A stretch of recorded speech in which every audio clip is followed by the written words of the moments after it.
चलिए तो आज इन्हीं मुद्दों पर होगी बड़ी बहस। आइए आपको बता देते हैं आज कौन कौन से मेहमान हैं। डॉक्टर सुधांशु त्रिवेदी, सांसद भारतीय जनता पार्टी के और प्रवक्ता। मेरे साथ फराज किदवई साहब हैं, वरिष्ठ प्रवक्ता नेता समाजवादी पार्टी के। मेरे साथ सोमनाथ भारती हैं, फॉर्मर लॉ मिनिस्टर दिल्ली सरकार के, और साथ ही साथ फॉर्मर एमएलए और वरिष्ठ नेता आम आदमी पार्टी के। मेरे साथ शादाब चौहान हैं, नेता प्रवक्ता AIMIM के। मेरे साथ साजिद रशीदी हैं, चेयरमैन इमाम काउंसिल के। मेरे साथ इस चर्चा में आप तमाम लोगों का अभिनंदन है। मेरे साथ मेरे युवा मित्र हैं। लेकिन बहस के मुद्दे क्या हैं, बहस का एजेंडा क्या है?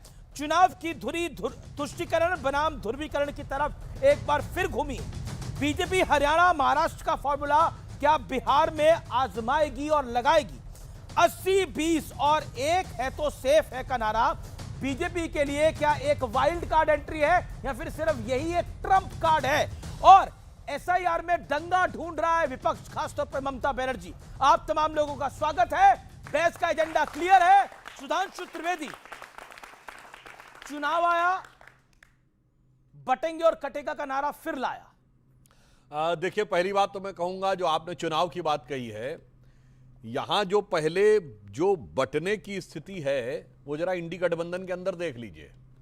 क्या क्या स्थिति आपको दिखाई पड़ी कि राहुल जी की यात्रा में चलते रहे तेजस्वी जी पीछे पीछे हसरतें लेकर, कई बार बोले मैं ये पीएम बनेंगे, मगर जब ज्वाइंट प्रेस कॉन्फ्रेंस में पूछा गया राहुल जी से कि आपका सीएम कैंडिडेट कौन होगा, तो आपने देखा होगा क्या हसरत भरी निगाहों से देखते रहे उनकी तरफ तेजस्वी जी, और फिर नाकाम हसरतों का जनाजा निकलते हुए दिखाई पड़ा और उन्होंने नहीं बोला। अच्छा, यहां इतनी बात नहीं है, यहां टिकट बंटने के बाद भी घमासान जारी रहता है। याद करिए, लोकसभा चुनाव में पप्पू यादव को नहीं लड़ने दिया राजद ने, कन्हैया कुमार को नहीं टिकट लेने दिया बेगूसराय से राजद ने, क्योंकि तब कांग्रेस की अटकी थी। अरे यहां इतना भी नहीं होता है, जब आपको टिकट मिल जाता है उसके बाद आप चुनाव लड़े तो तब भी आपस में झगड़ते रहते हैं।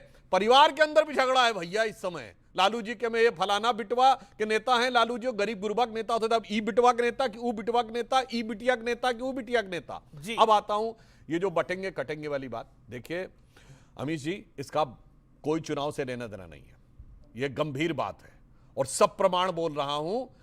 तब जब भारत में चुनाव भी नहीं शुरू हुए थे, इसी प्रकार का जो गठबंधन बनाने का प्रयास होता है कि हर राज्य में उत्तर से दक्षिण तक है, पहले एक जाति को पकड़ो जो उस राज्य में अच्छी संख्या में हो, 8, 10, 12, 15%, फिर उसके साथ कट्टरपंथी ताकतों को मिलाओ और फिर अपना वोट बैंक बनाकर और उसके बाद आगे बढ़ो।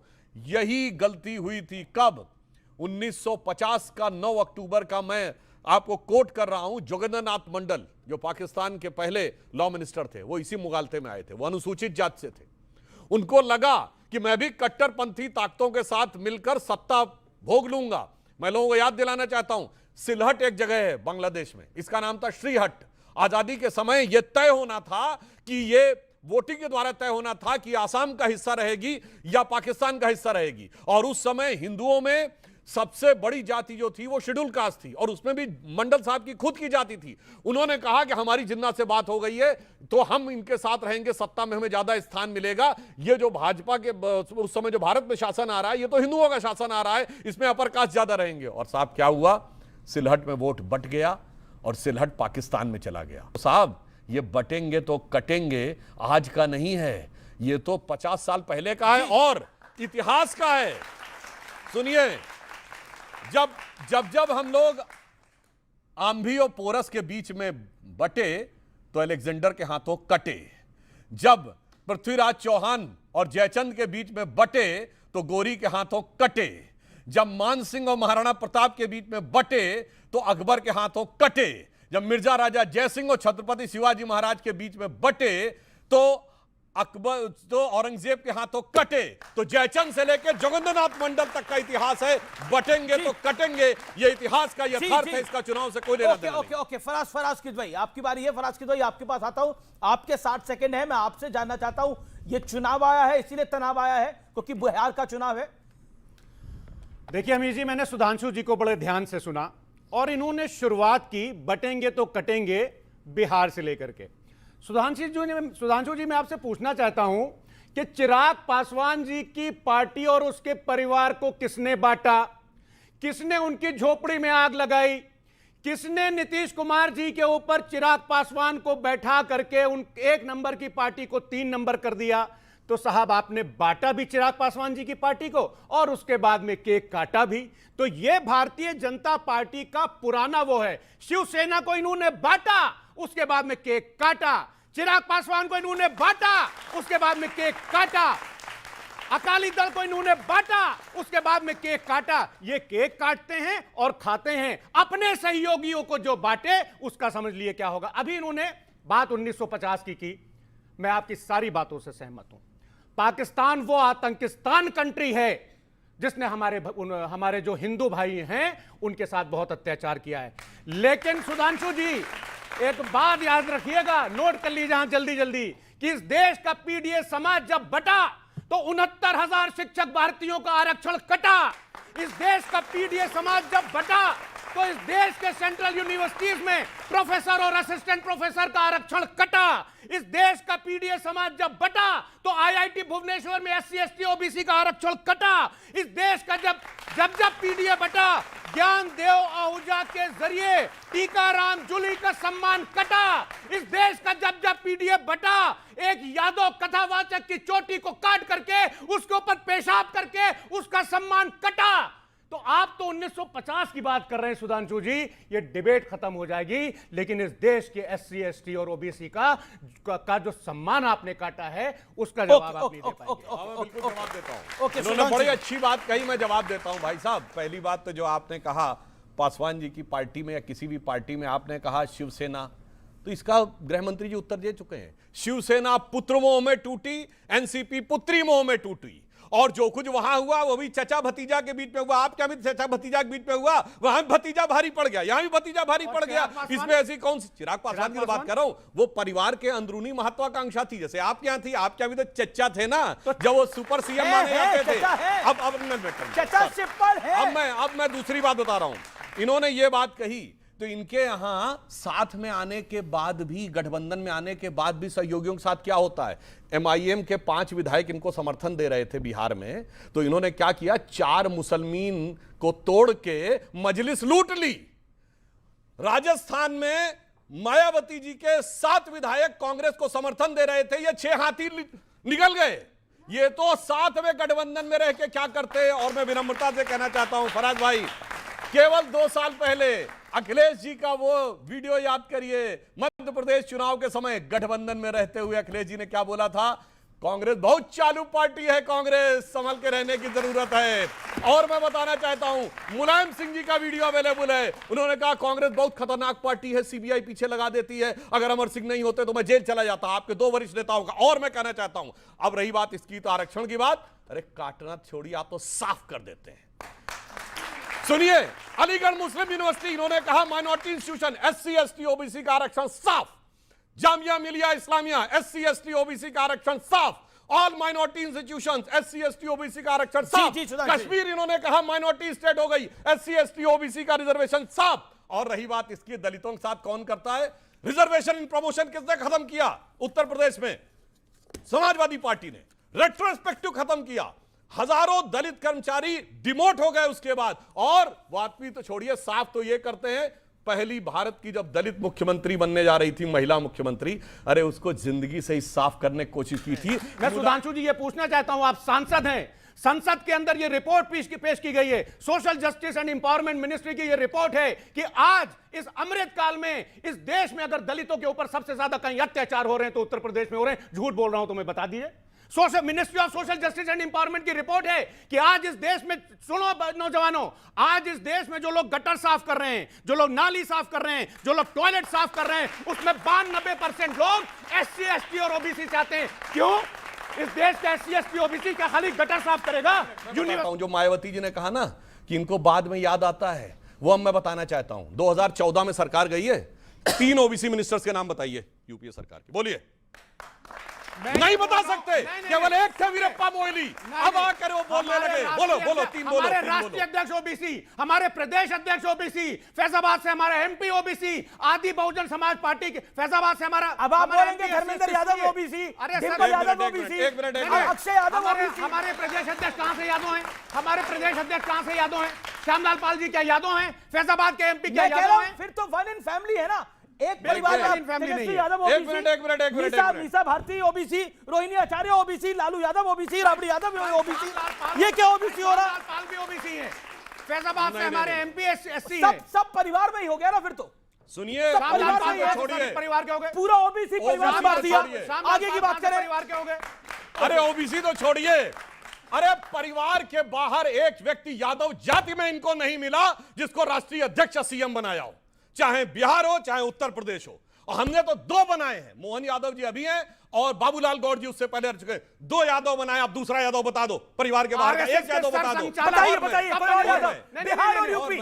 आप बताइए, बिहार में लालू परिवार, यहाँ पे गुलाम परिवार। देश का दलित कब बनेगा? अरे भाई, आरएसएस का सर संचालक इस देश का दलित कब बनेगा? उसका भी जवाब दूंगा। बता दिए, अभी मैं बताना चाहता हूं। अब मैं सुनिए, असलियत आप मुकाबला एक सेकंड, आप मुकाबला आरएसएस से कर रहे हैं, हम मुकाबला इस देश में जो विघटनकारी शक्तियां हैं उनसे कर रहे हैं। मैं बताता हूं। सुधांशु, एक मिनट मैं पूरी बात। अब सुनिए, अगर इनकी बात है, इनको यादव में भी क्या नजर आता है? अभी भारत में यादव में प्रेम नजर आता है। आपने अपने टर्न बताइए। सूर्य कुमार यादव को ही बधाई दे देते, उसमें यादव नजर नहीं आता है।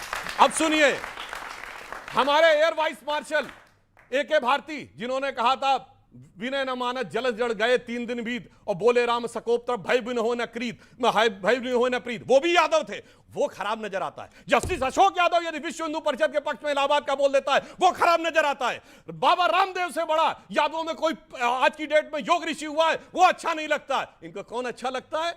वो अच्छा लगता है, वो यादव अच्छा लगता है, वो लालू प्रसाद यादव जो मुहर्रम के ताजिए के आगे झुकते हैं, वो अखिलेश यादव जिनकी पत्नी पे कमेंट कर दिया था और वो चुप मुंह लटका के बैठ गए। मैं यादव समाज से कहना चाहता हूं, देखो भाई, तुम्हारे स्वाभिमान के प्रतीक यादव कहां हैं और दूसरे कहां हैं?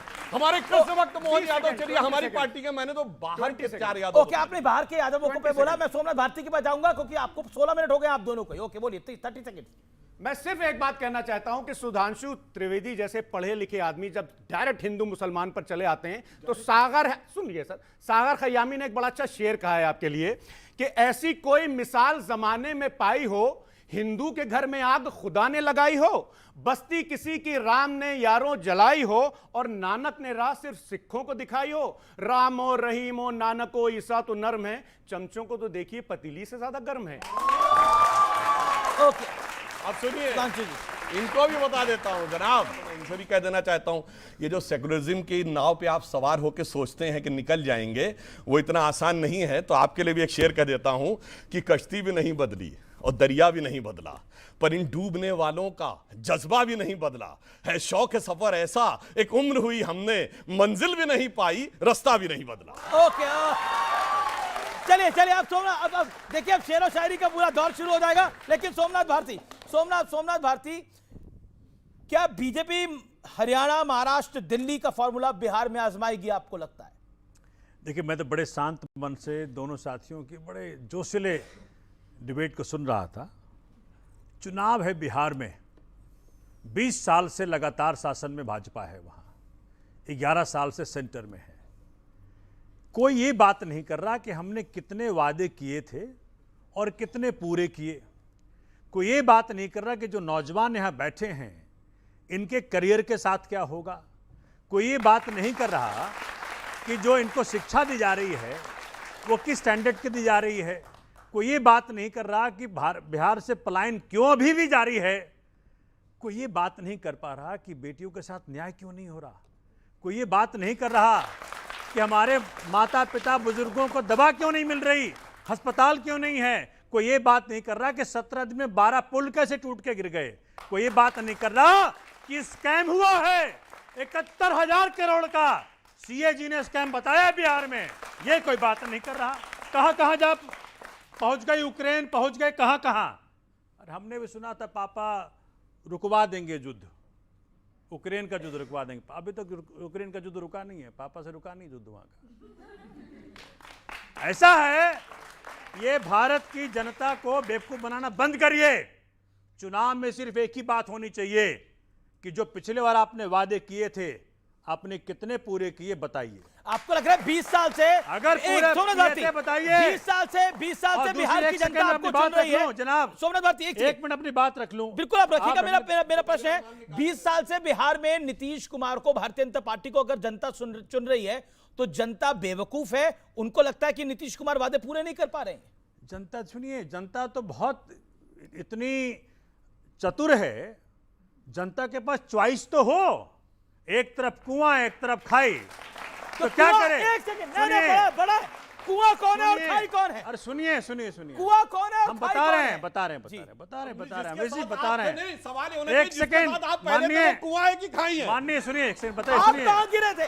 सुनिए, ऐसा है जो फार्मूला इन्होंने अपनाया महाराष्ट्र में, जो फार्मूला इन्होंने अपनाया हरियाणा में, जो अपनाया दिल्ली में, वही अपना रहे हैं बिहार में। इलेक्शन कमीशन का साथ है।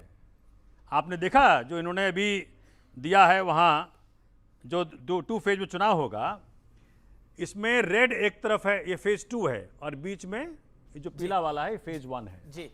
बच्चों लोग देख ले, जो रेड वाला है सारा बॉर्डर असेंबलीज हैं, सारा फ्लड अफेक्टेड एरिया वही है, नक्सल अफेक्टेड एरिया वही है। इतना बड़ा क्षेत्र है वो कि जिसके पास रिसोर्सेज नहीं होंगे वो वहां पे प्रचार नहीं कर पाएंगे।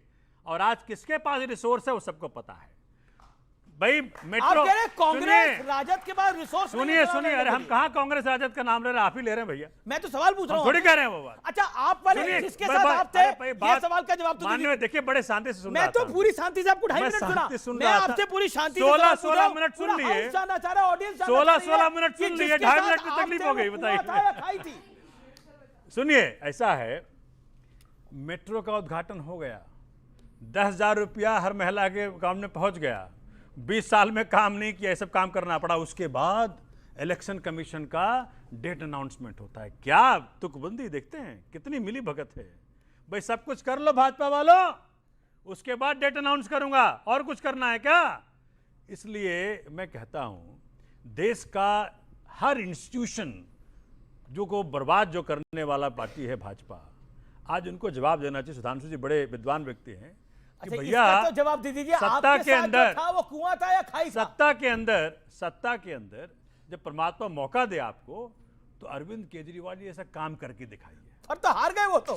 सुनिए, वो तो हार गए। सुनिए, बता रहे हैं आपको, हारे नहीं है। मैं चैलेंज करता हूं आपका चैनल के माध्यम से, अगर फेयर चुनाव हो, केजरीवाल को बिहार नहीं सकते। ये कमाल है। अच्छा, लोकसभा 1,48,000 वोट नई दिल्ली विधानसभा में। एक सेकंड जवाब दे दूं, 1,48,000 वोट, आपने 50,000 वोट काट दिया। आप कुएं में गिरे थे, खाई में गिरे थे? बताया नहीं आज तक। मैं पूछ रहा हूं, आप कुएं में गिरे थे, खाई में गिरे थे? आपसे मेरा तात्पर्य आपकी पार्टी। सुनना चाहते हो जी? सुनना चाहते हो जी, ऐसा है, आपने बकायदा खुल के बताया, आपके कई शो में बताया ये। बोलिए। जब कुआं था, कुआं ये हो या खाई, एक तो है ये, ठीक है? वो आप किसमें गिरे थे? दूसरे वो भी हैं। हम तो खुल्ला बताएं। आप खाई में गिरे थे, कुआं में गिरे थे? वो कुआं और खाई दोनों की मिली भगत है। ऐसे आप गिरे कहां थे? ऐसे मिली भगत है। ओके, सुधांशु जी। इस चक्कर में देश गिरा जा रहा है। अब देखिए, सबसे सर्टिफाइड बेवकूफ बनाने वाली अगर पार्टी कोई भारत के इतिहास में हुई है पिछले 70 सालों में, तो ये उसके प्रतिनिधि खड़े हैं। मुझे चाहिए जन लोकपाल। वो टोपी कहां गई?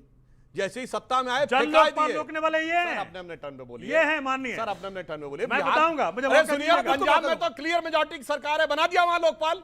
अपनी पार्टी में एक लोकपाल थे, एडमिरल रामदास, उनको फेंका दिया। और सुनिए, मैं बच्चों को कसम खाता हूं कि कांग्रेस से समर्थन नहीं लूंगा, फिर काई में कूद पड़े। ठीक, उसके बाद इन्होंने कहा कि नहीं, एक बार गलती हो गई, अब नहीं करूंगा। अब दूसरी बार लोकसभा में अब कुएं में कूद पड़े, फिर कांग्रेस से गठबंधन कर लिया।